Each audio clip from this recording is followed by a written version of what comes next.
Bom,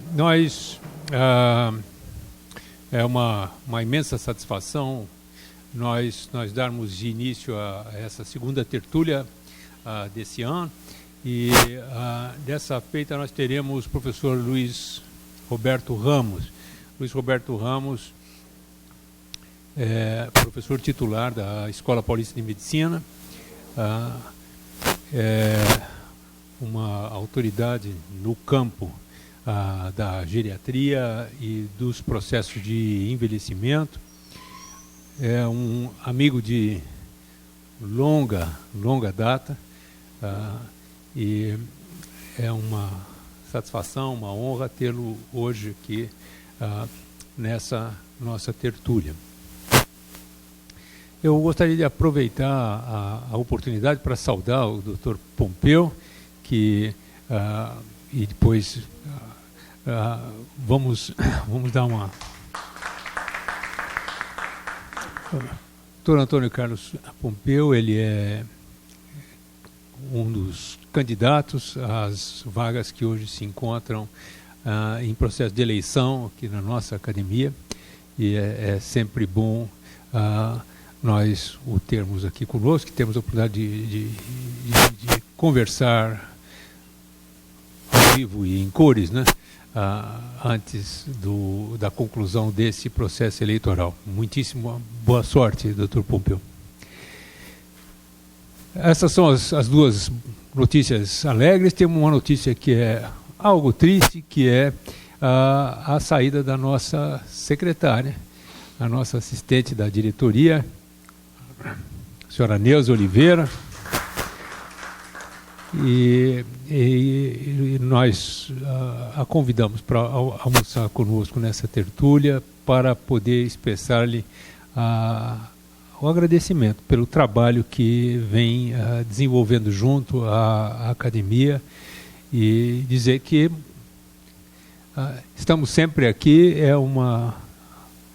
Foi um prazer, foi uma honra, um privilégio tê-la conosco. Muitíssimo obrigado. Obrigado, Zé, pelo convite, essa oportunidade de estar falando sobre essa questão que eu considero momentosa, né, que é o envelhecimento da população, que está, de uma certa forma, por trás de todo esse debate aí da Previdência e da reforma da Previdência. Mas eu vou trazer para vocês um pouco do processo e principalmente as implicações para o setor saúde, para nós médicos e para as futuras gerações, né? Então, a primeira questão que eu coloco é que o envelhecimento populacional, na verdade, ele promove uma mudança de paradigma na saúde, né? Eu vou tentar mostrar que, com o envelhecimento, todo o paradigma de saúde se transforma, e nós temos aí que promover uma série de avanços e modificações no nosso sistema de saúde para dar conta disso. Dizendo de passagem que em nenhum país do mundo essa questão foi perfeitamente resolvida e adequadamente acertada, né? Então, assim, rapidamente, a equação demográfica ela se define para apontar para o envelhecimento a partir de duas variáveis, que é a mortalidade e a fecundidade. Então, o Brasil, há uns tempos atrás, assim como todos os países do mundo, começa numa situação de alta mortalidade, alta fecundidade, uma população jovem. E nós vivemos nesse conceito de que éramos uma população jovem, com muita mortalidade e muita fecundidade, até muito recentemente, né? Quando você tem o primeiro passo da transição, é quando você começa a assistir uma diminuição da mortalidade e, com isso, um aumento da expectativa de vida. Até aí, as pessoas estão ficando mais velhas, mas a população continua jovem, né? A população começa a envelhecer, na verdade, quando a fecundidade das mulheres diminui e elas passam a ter menos filhos no seu período fértil. Nessa hora, e só nessa hora, você começa a assistir um aumento da proporção de idosos na população. Então, entre a fase 1 e a fase 2, há uma expansão, porque diminui a mortalidade, continua nascendo um monte de crianças, a população cresce, aí diminui o número de crianças, ela volta a estabilizar, só que aí ela estabiliza numa situação de baixa mortalidade, baixa fecundidade e uma população aí sim envelhecida com uma proporção de idosos crescente. Isso aconteceu em todos os países que envelheceram. qual é a diferença do que está acontecendo no Brasil? O que está acontecendo no Brasil é diferente só na velocidade do processo. E eu gostaria que vocês registrassem esse fato, que nós estamos num processo altamente acelerado de envelhecimento. Então, só para fazer uma comparação histórica, eu estou aqui comparando como é que evoluiu fecundidade e mortalidade na Europa, em geral, e como está sendo no Brasil. Aqui vocês têm mortalidade e fecundidade no Brasil e mortalidade e fecundidade na Europa. Então, dentro dessa série histórica, que começa em 1750, vejam, a primeira coisa que acontece é a Revolução Industrial na Europa, quando então começa a cair a mortalidade para os níveis baixos que ela está hoje. Depois de um tempo, começa a cair a fecundidade para os níveis baixos que ela está hoje. Isso tudo aconteceu antes que o Brasil tivesse a sua Revolução Industrial, que foi na década de 50. Então, só aí o Brasil começa a assistir, aquela mortalidade que vinha alta, só aí o Brasil começa a assistir uma queda da mortalidade, e aí já dá para perceber bem mais acentuada do que aconteceu na Europa, para os níveis hoje que são baixos, né? Mas o mais marcante é que a fecundidade, que nessa época, não sei se os senhores lembram, mas o Brasil tinha uma fecundidade de 6,2 filhos por mulher em idade fértil. A gente cai de 6,2 filhos para 2,1 em muito pouco tempo. Até hoje que, em alguns lugares como São Paulo, a fecundidade já não atende à reposição, né? Ela está abaixo de 2, então nós não temos nem a reposição do casal e a população começa a diminuir. E, para deixar isso bem claro, a primeira fase da transição na Europa demorou 100 anos, só queda da mortalidade. Aí foram mais 80 anos caindo a fecundidade, dando um total da transição na Europa de 180 anos. O Brasil começou a cair a mortalidade e, 30 anos depois, já começou a cair a fecundidade, que vai cair por mais 60 anos. Então, numa conta rápida, nós vamos fazer essa transição em metade do tempo da Europa. É isso que dá o senso de urgência. A Europa teve 180 anos para se acostumar com o processo, nós vamos ter 90. E nós já estamos bem perto do final dessa transição, né, que deve terminar lá por 2030. E nós já estamos quase chegando lá. Então, o que tinha que acontecer já aconteceu aqui no Brasil. E a nossa pirâmide, obviamente, se transformou dramaticamente. Em 1980, quando já estava caindo a mortalidade, ainda era uma pirâmide, vamos dizer, mas já tinha uma base... Já tinha uma base estreitada aqui, e atualmente já nem pode chamar de uma pirâmide, né? Porque você tem uma base estreita, um ápice alargado e aquela onda subindo ali, que eram as crianças que nasceram e não morreram e estão envelhecendo, né? No futuro, nós vamos ter uma pirâmide que já deixou de ser pirâmide, vai ser um barril, né? Em que você tem uma base quase do mesmo tamanho que o ápice, e é isso que está por trás da falência da Previdência, porque a população que contribui não vai ser suficiente para suportar a população que não contribui. Em termos históricos, né, nós tivemos um ganho de vida muito grande em pouco tempo, né? A expectativa de vida no brasileiro em 1950, que é antes desse processo ter começado, era de 45 anos. Parece incrível, né? Que o brasileiro vivia em média 45 anos, não faz tanto tempo assim, e hoje ele vive mais de 70 anos, 75 anos. E tudo isso, esse ganho foi um período muito curto, se a gente pensar historicamente, né? E com isso, houve assim um aumento proporcional de idosos muito grande. O Brasil era aquele país, aqui todo mundo acho que lembra, da discussão sobre controle na natalidade, que não ia dar certo porque o Brasil ia ter muita gente, aquela discussão toda se fazia esterilização e tal, tudo isso caiu por terra porque a fecundidade no Brasil caiu de 6 para 2. E aí o que aconteceu? Nesses anos aqui, em que a fecundidade e a mortalidade eram altas, o Brasil crescia 3% ao ano.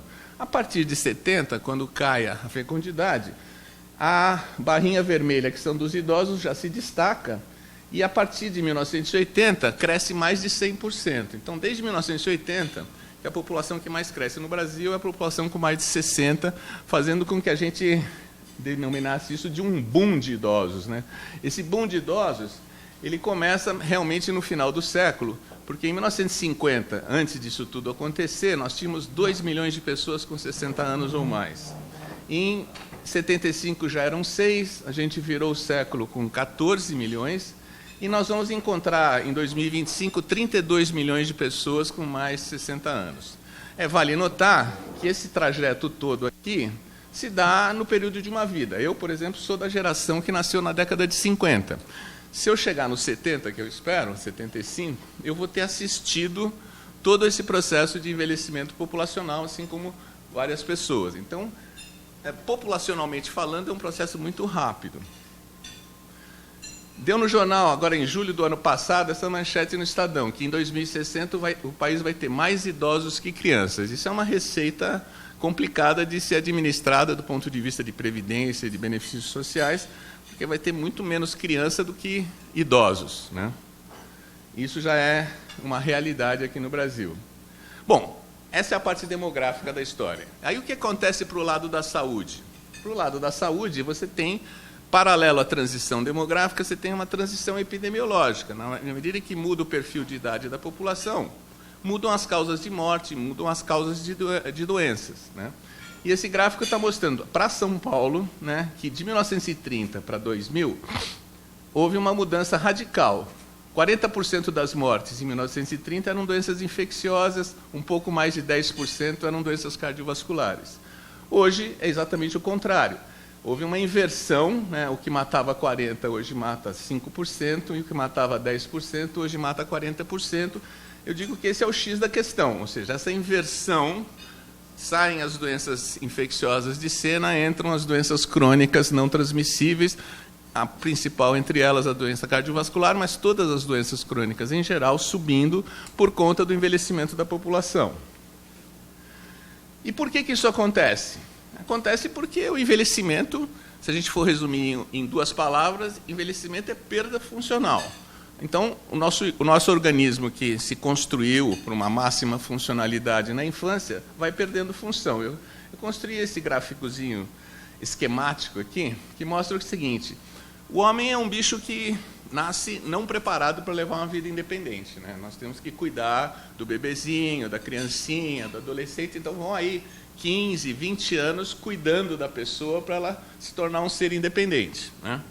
Então, ela ganha função nos primeiros anos, aí ela mantém essa função durante algumas décadas, e a má notícia é que, a partir da 4ª, 5ª década de vida, o homem começa a perder a função.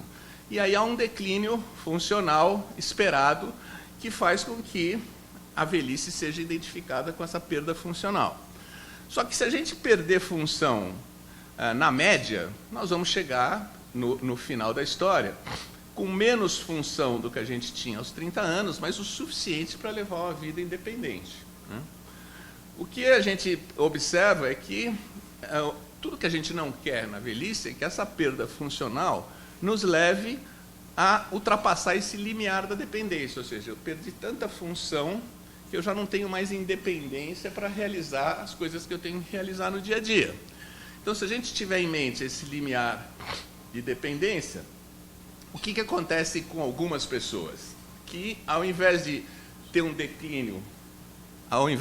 declínio funcional mediano, e chegar num envelhecimento que a gente poderia chamar de saudável, ativo, bem-sucedido, a nomenclatura para aí varia, o que é envelhecer bem? Que seria descer essa rampa média, né? Mas o que acontece com algumas pessoas? Algumas pessoas são sedentárias e se orgulham de nunca ter feito 5 minutos de exercício na vida.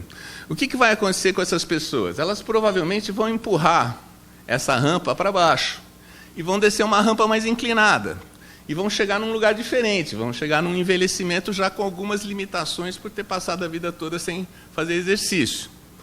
Algumas pessoas, além de sedentárias, comem mal, né? Tem gente que nasceu comendo hambúrguer e come hambúrguer a vida inteira. O que vai acontecer com essas pessoas? Elas vão empurrar essa curva para baixo e vão chegar num lugar diferente, vão chegar numa velhice já com alguma dependência, né?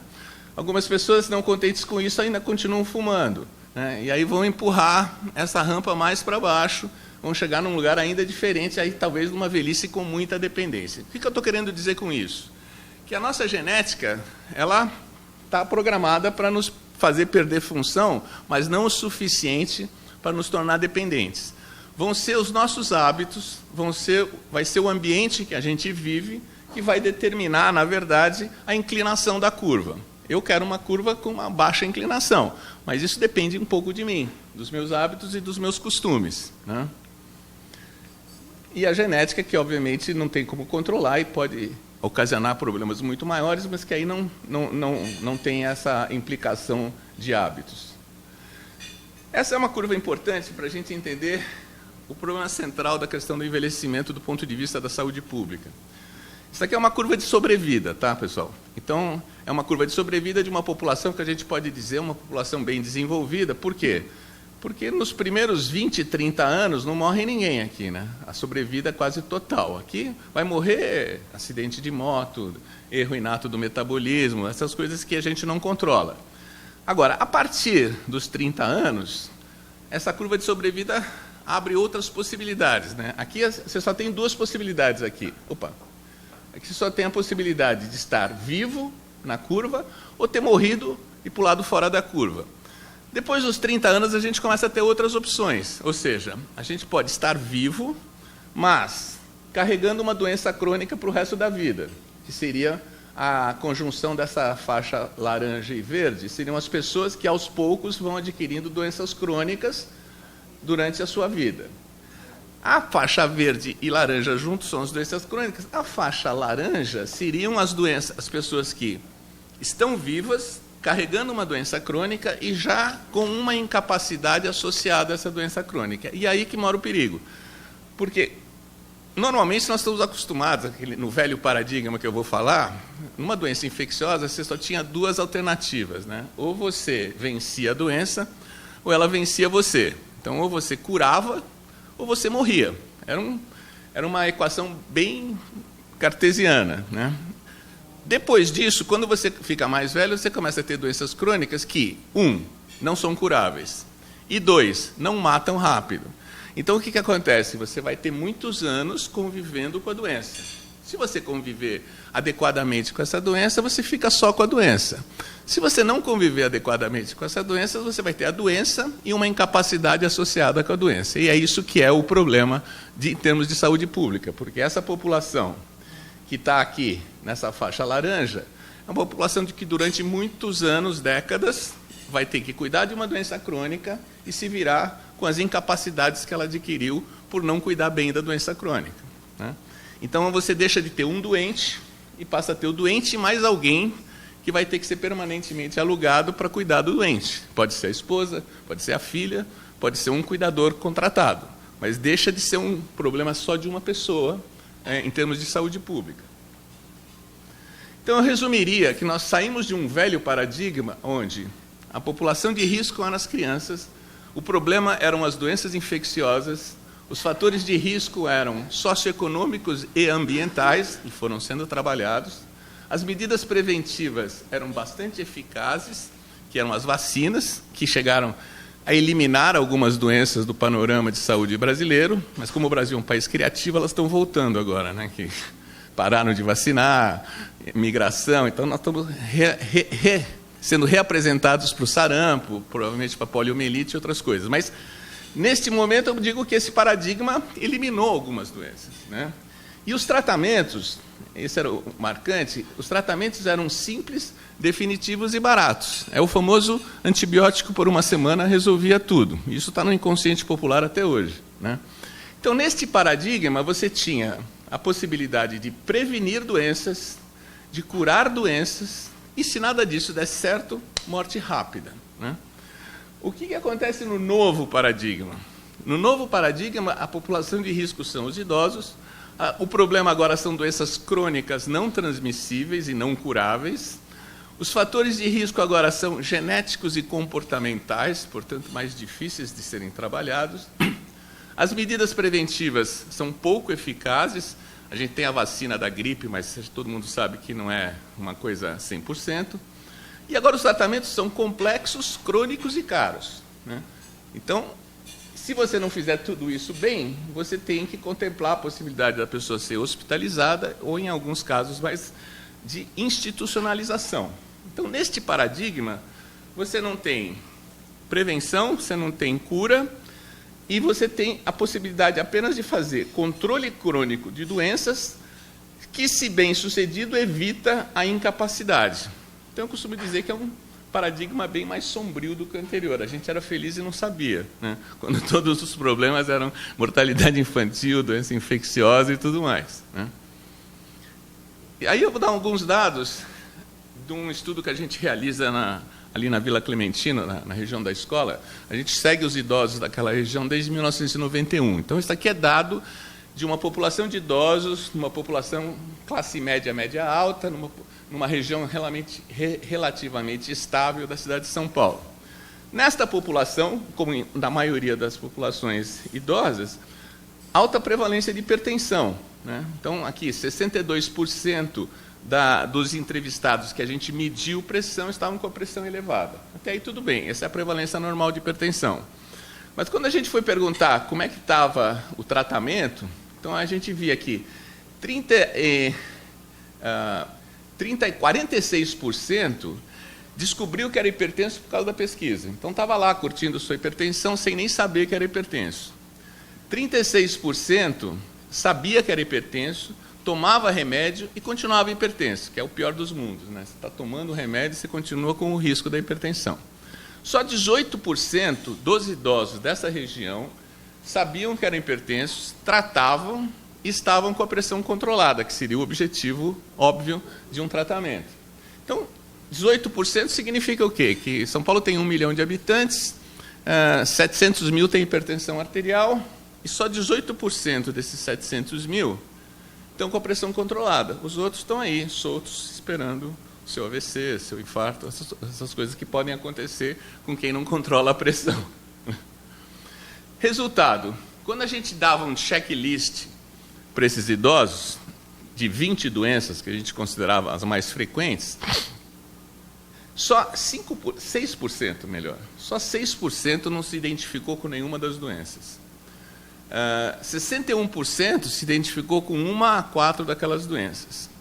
E 33%, 1/3 das pessoas, se identificaram com 5 ou mais doenças.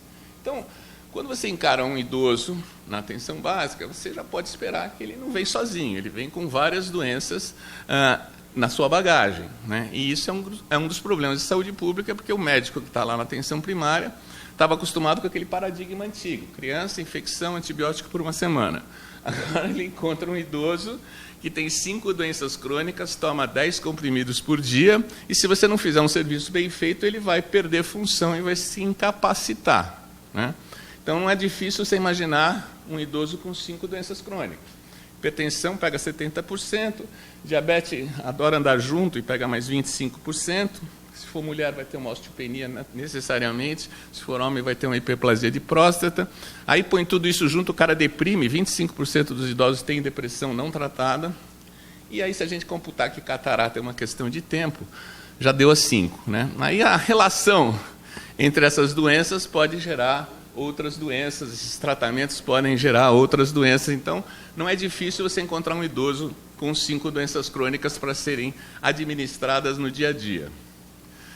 Só que a gente esquece que, durante muitos anos, a gente negligenciou as doenças mentais, porque elas não têm aquele status de serem doenças letais, né? Não é que nem o coração, que mata. Então, o desenvolvimento em termos da saúde pública voltada para problemas do coração foi muito grande. Mas a Organização Mundial da Saúde, já há algum tempo, vem olhando com muita atenção, não para as doenças que matam, mas para as doenças que causam anos vividos com incapacidade.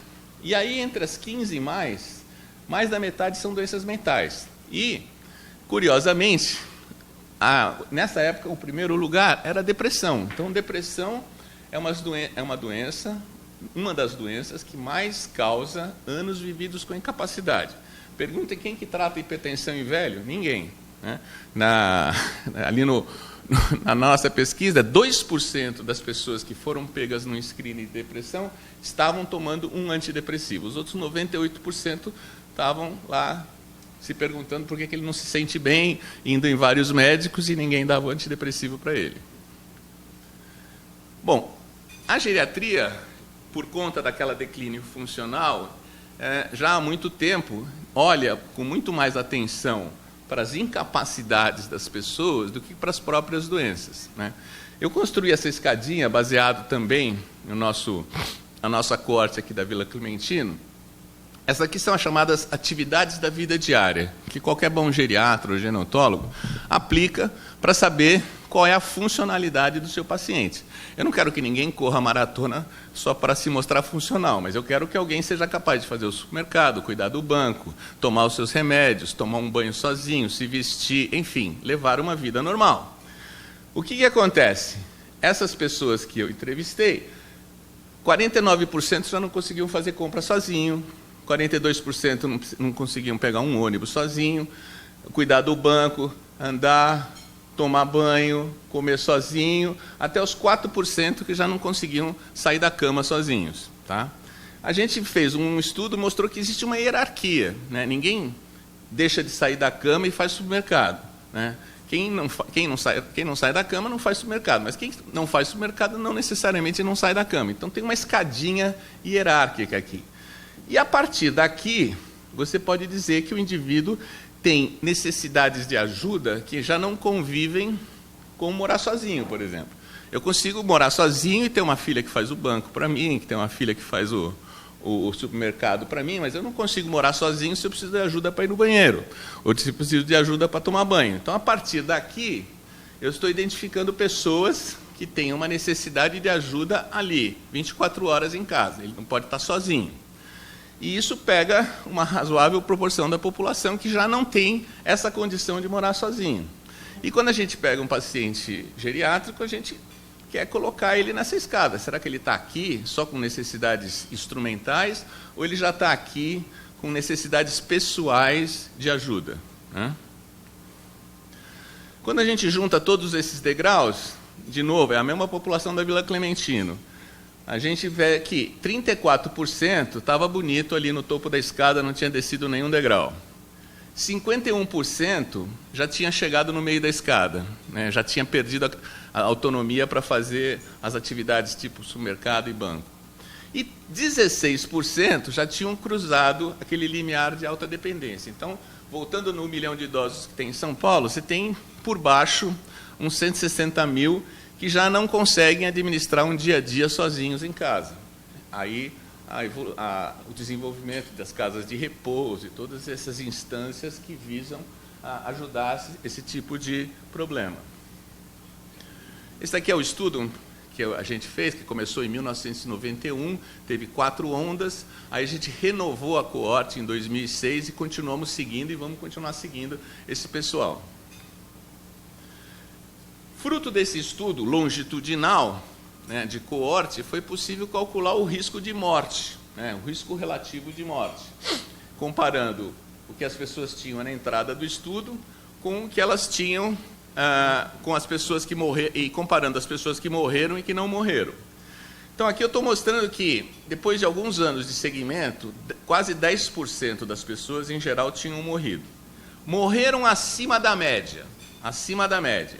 As pessoas que, no começo do estudo, eram homens, que no começo do estudo já eram muito velhos, que no começo do estudo achavam que a sua saúde estava ruim, que tinham tido um AVC grave, que estavam incontinentes, que tinham caído no último ano, que tinham sido internadas no último ano e que tinham passado do meio da escada, e que tinham sinais depressivos e que tinham perda cognitiva. Todos esses fatores avaliados na entrada foram associados com ter morrido antes da hora, né? Morreram antes as pessoas que tinham essas características. Agora, todos aqui sabem que muitas associações dessas provavelmente tem alguma confusão aí, uma variável influenciando a outra. Então, nós fizemos uma análise multivariada.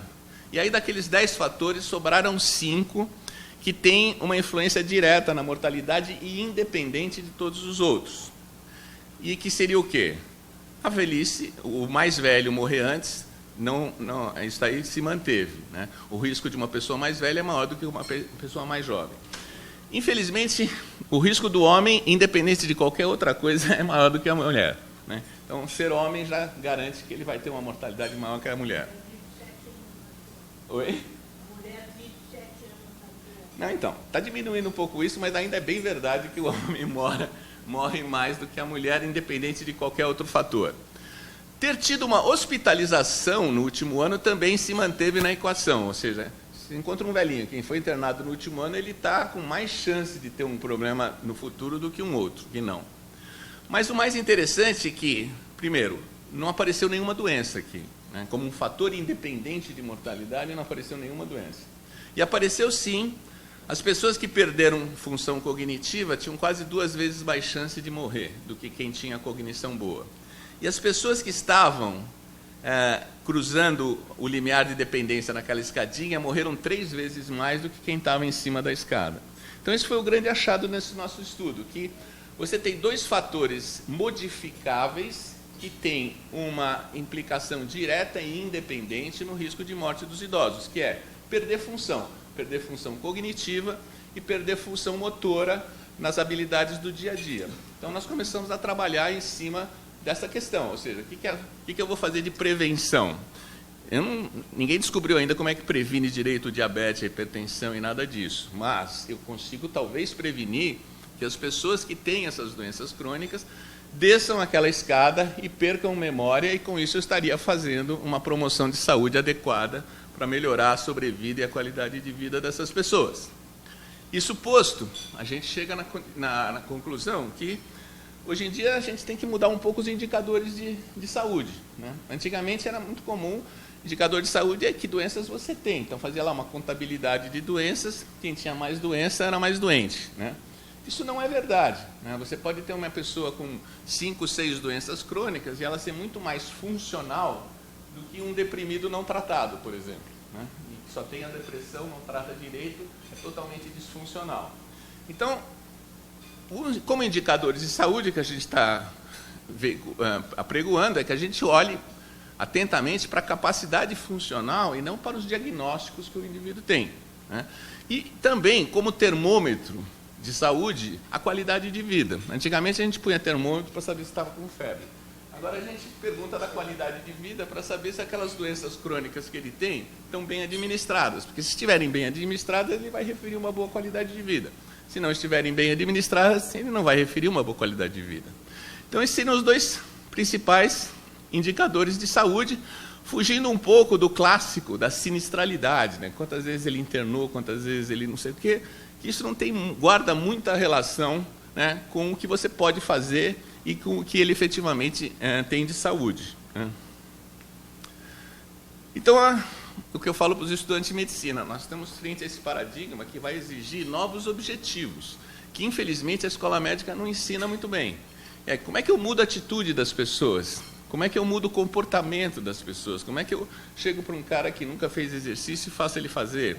Como é que eu chego para um cara que nunca comeu direito e faço ele comer direito? Então, esses são os desafios que a medicina tem pela frente, né?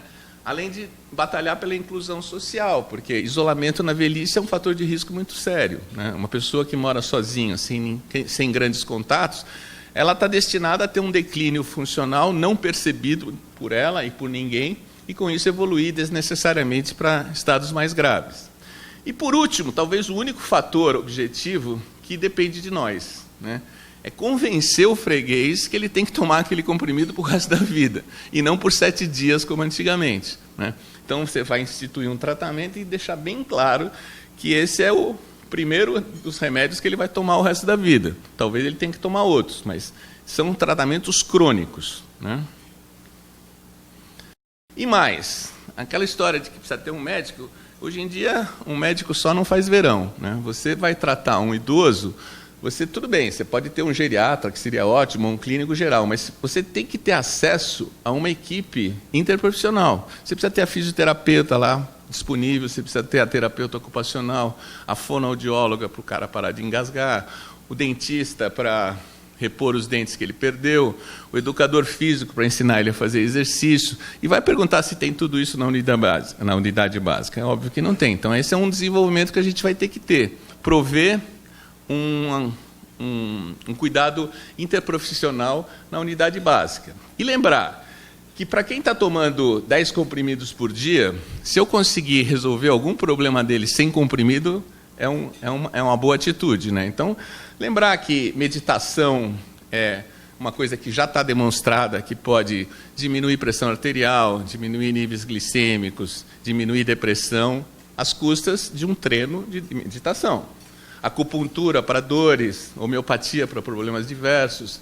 O Tai Chi Chuan já saiu até no New England que Tai Chi Chuan melhora equilíbrio sem a necessidade de tomar aqueles remédios que são bastante nocivos para os idosos. Enfim, lembrar que existem essas práticas integrativas e que podem ser muito benéficas para os idosos.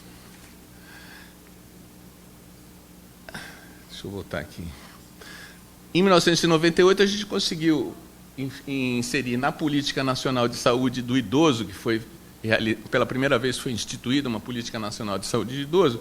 Eu mostro esse slide porque ela colocava que ela queria manter e melhorar a capacidade funcional. Então, pela primeira vez, não se entrou naquela questão de manter a saúde, que é esse bem intangível que é a saúde, daquela forma, completo bem-estar físico, mental, psíquico e social, que hoje é uma visão complicada se você pensar em todas essas condições que o idoso tem. Então, o que a gente pode almejar? Manter boa capacidade funcional dos idosos, né?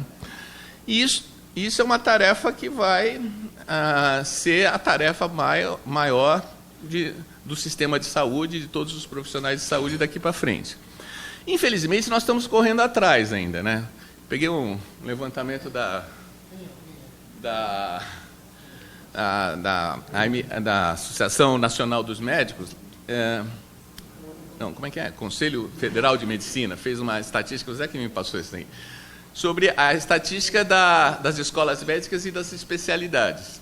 Então, a gente vê que o Brasil vinha, de repente explodiram as escolas médicas, foi mais ou menos na época que a gente entrou na medicina, começou a explodir a escola médica. E aí, na estatística das especialidades, a gente vê quem são as 3 primeiras especialidades médicas: pediatria, ginecologia e anestesiologia. Num honroso 4º lugar, cirurgia. Depois, num honroso 5º lugar, a clínica geral, né? A medicina de família vem em 15º, e a geriatria, que seria o tema da conversa aqui, ainda estava em 41º. Então, nós temos aí um trabalho de formação de profissionais médicos que tenham capacitação e especialização nesses problemas que eu coloquei até agora e que são problemas que estão aí para ficar, né? E, em termos de pesquisa de saúde, quais são as perguntas de $1 milhão hoje em dia? Tirando qual é a última do câncer, qual é a última da insuficiência cardíaca, seriam: qual é a melhor estratégia para fazer uma população de sedentários iniciar atividade física? Esse segredo vale $1 milhão, né? Qual a maneira mais efetiva de promover a cessação do hábito de fumar? Qual a melhor forma de diminuir estresse? São perguntas que estão em aberto. Como é que eu mudo hábitos alimentares? A gente está fazendo um estudo agora. Quer dizer, qual é a melhor estratégia para fazer um velhinho que nunca comeu verde comer verde, né? É uma resposta que a gente tem que procurar. Como é que eu consigo aderência crônica a tratamentos? Como é que eu promovo estimulação cognitiva a nível populacional? Esse é o nosso último projeto, fazendo lan houses para o idoso ir lá, começar a brincar no computador, se alfabetizar no computador, começar a jogar joguinho, que é uma forma de você pegar um grupo grande de pessoas e fazer uma estimulação cognitiva com vistas à manutenção da cognição, que é, como a gente viu, um dos fatores de risco para a mortalidade, né? Então, esses seriam os novos objetivos, né, que a gente tem pela frente. Eu não vou gastar minha saliva fazendo promoção de atividade física com quem sempre fez. Mas, qual foi o truque que tirou essas senhoras de frente da sessão da tarde e colocou elas na praia fazendo exercício? Esse truque vale $1 milhão. Quer dizer, como é que eu pego pessoas que nunca fizeram nada e agora começam a fazer atividade física? É isso que a gente quer, né? Lembrando que, se está complicado agora, a tendência é ficar mais complicado, porque aqui seria uma evolução da expectativa de vida do homem, né? Que saiu lá dos 20 e poucos anos, aí veio o saneamento, veio as normas de nutrição, vieram os antibióticos em meados do século passado, vieram as vacinas, veio a concepção de hábitos de vida saudável, isso nos levou de 20 para 80, né? E nós já estamos com todos esses problemas administrando uma expectativa de vida de 80 anos. Agora, se metade do que se fala dos antioxidantes, dos hormônios, e principalmente da terapia gênica, for verdade, se tornar verdade, aí o céu é o limite, né? Porque a gente está em 80, sei lá onde que vai chegar, né? Então, se está complicado agora, a tendência, pelos avanços e por essa vontade do homem de viver mais, o problema tende a se agravar, né? E aí eu brinco que essa situação de 2 octogenários casando para viver uma longa vida, com uma festa cheia de octogenários, que obviamente é na Suécia, talvez se torne uma realidade aqui no Brasil. É isso, pessoal. Obrigado.